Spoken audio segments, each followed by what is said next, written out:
ഇസ്ലാം മത വിശ്വാസികൾക്കിനി വ്രതാനുഷ്ഠാനത്തിന്റെ കാലമാണ്. സുബഹി നമസ്കാരത്തിനുള്ള ബാങ്ക് വിളിച്ചത് മുതൽ മഗ്രിബ് ബാങ്ക് വിളിക്കും വരെ ഭക്ഷണമെല്ലാം ഒഴിവാക്കി കൂടുതൽ ആത്മീയതയിൽ മുഴുകുന്ന ഒരു മാസക്കാലം. കണ്ണൂരിലെ സിറ്റി ജുമാ മസ്ജിദും റമദാനിനായി ഒരുങ്ങിക്കഴിഞ്ഞു. അറക്കൽ കുടുംബം നയിക്കുന്ന സിറ്റി ജുമാ മസ്ജിദിന് ഇന്നും പഴമയുടെ പ്രൗഢിയുണ്ട്. നമസ്കാരത്തിനു മുൻപായി വുളൂഹെടുക്കുന്ന ഹൗല് മുതൽ ആ പഴമ അങ്ങനെ തന്നെ നിലനിൽക്കുന്നതും കാണാം.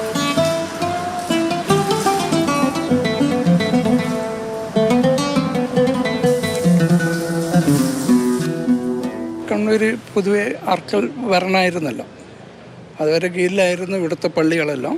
അവരിന്ന് കുറേ ഭാഗങ്ങൾ ഇപ്പോൾ പുതിയ കമ്മിറ്റിയും കാര്യങ്ങളൊക്കെ അങ്ങനെ മാറി അവരെന്നെ ഒഴിവാക്കി കൊടുത്ത്. പക്ഷെ അവരെ കീഴിലുള്ള ഒരേ ഒരു പള്ളി അവർ നടത്തിക്കൊണ്ടിരിക്കുന്നത് ഇത് മാത്രമാണ്. മുത്തവല്ലി ഭരണം തന്നെയാണ് ഇവിടെ പള്ളിയിലുള്ള. അവരാണ് അതിൻ്റെ ഇവിടെ ഭാരവാഹം ഭരിക്കുന്നതും കാര്യങ്ങളൊക്കെ ചെയ്യുന്നത് അവരാണ്. കാരുണ്യത്തിൻ്റെയും അനുഗ്രഹത്തിൻ്റെയും പാപമോചനത്തിൻ്റെയും 30 ദിനങ്ങളാണ് വിശ്വാസികളെ സംബന്ധിച്ചിടത്തോളം നോമ്പുകാലം. സംഘടനാ വ്യത്യാസമില്ലാതെ സിറ്റി ജുമാ മസ്ജിദിൽ വിശ്വാസികളെല്ലാം ഒത്തുകൂടും. ഇഫ്താർ സംഗമത്തിന് അനേകം ഭക്ഷണ വിഭവങ്ങൾ ഒരുക്കും. നോമ്പ് തുറക്കാൻ ചിലപ്പോൾ ദൂരദിക്കിൽ നിന്ന് പോലും പള്ളികളിൽ ആളുകൾ എത്താറുണ്ട്. അതിൽ പല ഓരോ വ്യത്യസ്തമായ കടികളും കാര്യങ്ങളൊക്കെ ഉണ്ടാവും. പിന്നെ ജ്യൂസ് ഉണ്ടാവും, മറ്റുള്ള ഇതിലുണ്ടാവും. ഇഫ്താർ എന്ന് പറയും. തുറ കഴിഞ്ഞിട്ട് പിന്നെ അത്താഴ കമ്മിറ്റിയിൽ പോയി കഴിഞ്ഞാൽ അവിടുന്ന് കുറച്ചുകൂടി വിപുലമായിട്ടുള്ള ഭക്ഷണം, ബിരിയാണി, അങ്ങനെയുള്ള ഓരോ ദിവസം വ്യത്യസ്തമായ മെനു ഉണ്ടാവും. സുബഹി ബാങ്കിന് മുൻപായി അത്താഴം കഴിച്ചാണ് വിശ്വാസികൾ നോമ്പെടുക്കുന്നത്.